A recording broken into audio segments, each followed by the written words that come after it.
Having fun? Absolutely. I got to meet Cenk as soon as he walked up. I shook his hand, and I got to meet Jordan. Had a conversation with him. Couldn't be better. What did Jordan say? I asked him if he could sign my Gore Vidal book because Gore Vidal's dead and he can't sign it. But that means you would have preferred Gore Vidal. What's that?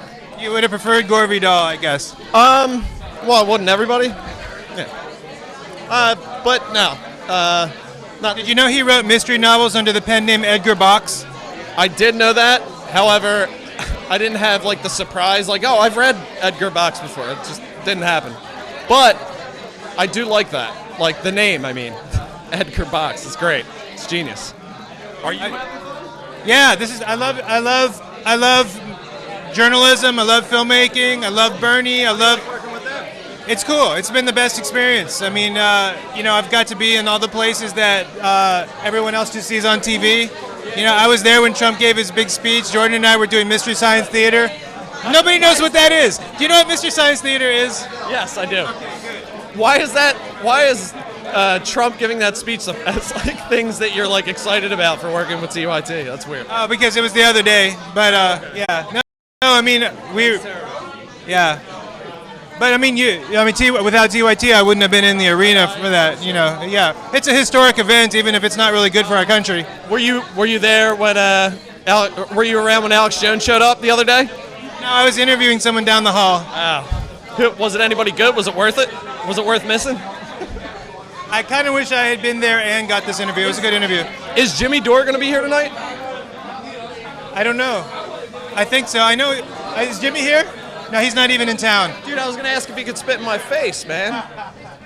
It's fucking... Yo, as soon as I saw that happen, my first thought was, Ben Mankiewicz is going to flip out at him and be like, I really thought... Because Ben is so even keeled.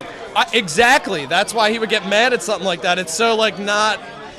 He seems like the uncle who, like, doesn't let you curse. Like, you know what I mean? And I just feel like he saw that as, like, being a little too much, maybe. Like, trashy.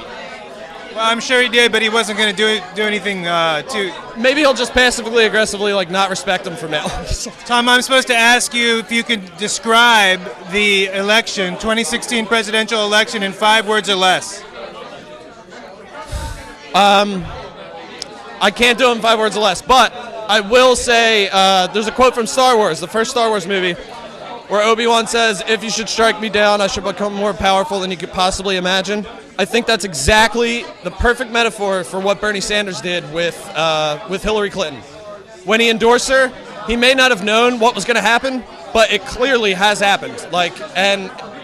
We're fortunate that the Republican Party is also going through turmoil, because if they weren't, we would be fucked, And so the comparison, it's good that they're doing that too, but it's unfortunate that we couldn't be together and move Hillary, the neo-Dems, and have them be the new right. Because personally, as far as timelines go, I feel like that's where we should be at this point. Right? Am I wrong?